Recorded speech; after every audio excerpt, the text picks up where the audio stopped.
This is a very important piece of legislation.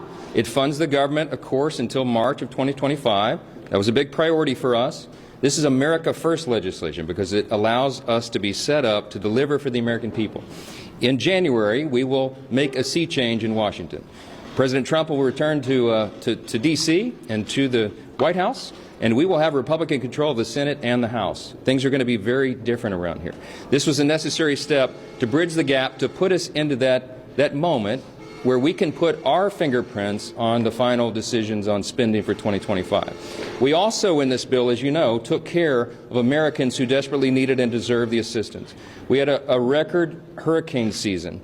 Hurricanes Helene and Milton in particular did dramatic damage across at least 6 states, the Carolinas, Virginia, from Florida, Tennessee, all the way through. And they have been waiting for the federal government to assist. We did that tonight in this bill. We also took care of our farmers, many of whom were on the brink of collapse because of Bidenomics, frankly, because the inflationary cost of their inputs and the inability they have right now to get loans from the banks and the lenders to put their crops in the ground, to put the seeds in the ground in the spring. So we had to take care of that, and we did. We are excited about this outcome tonight. We're grateful that everyone stood together to do the right thing. And having gotten this done now as the last order of business for the year, we are set up for a big and important new start in January. We can't wait to get to that point. Stressed out Speaker Mike Johnson stood in front of reporters after 2 days of drama over the spending bill brought about by unelected Elon Musk. He was bailed out by Democrats to keep the government funded over Christmas, but he had to keep playing politics to try to save some face. I was in constant contact with President Trump throughout this process, spoke with him most recently about 45 minutes ago. He knew exactly what we were doing and why, and this is a good outcome for the country. I think he certainly is happy about this outcome as well. Elon Musk and I talked within about an hour ago.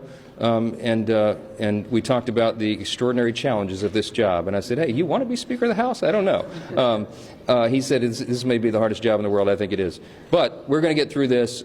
We are going to unify this country, and we are going to bring the America First agenda to the people beginning in January. We cannot wait to get started. Notice how the Speaker both claimed Democrats are to blame for the reconfigured bill and admitted everyone came together to get it passed when the only no votes were all done by Republicans.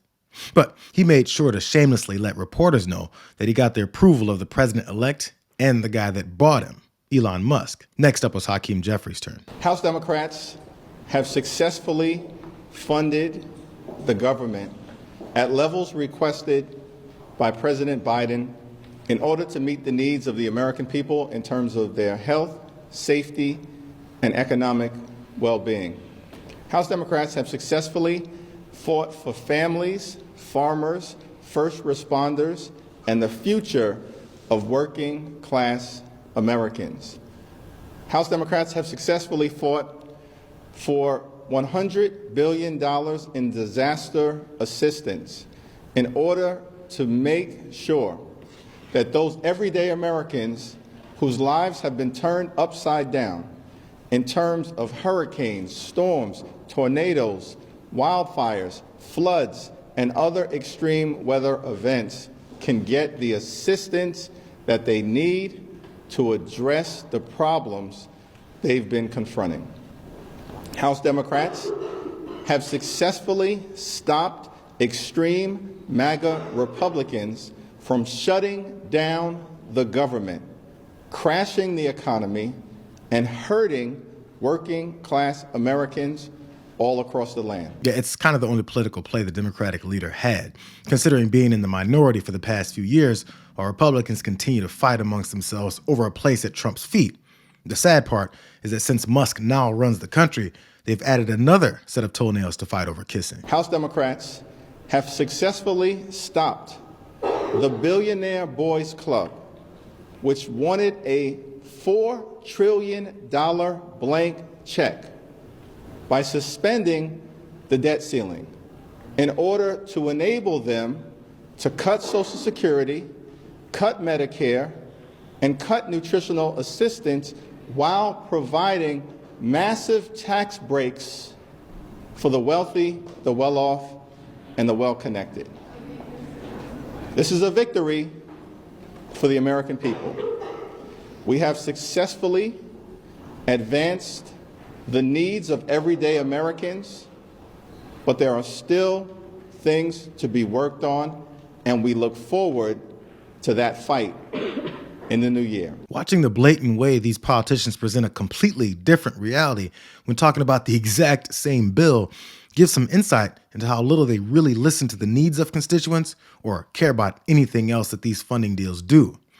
Democrats will likely lose the fight over eliminating the debt ceiling, or just join Republicans in suddenly being in favor of tossing it aside so that the rich and corporations can steal more of our money.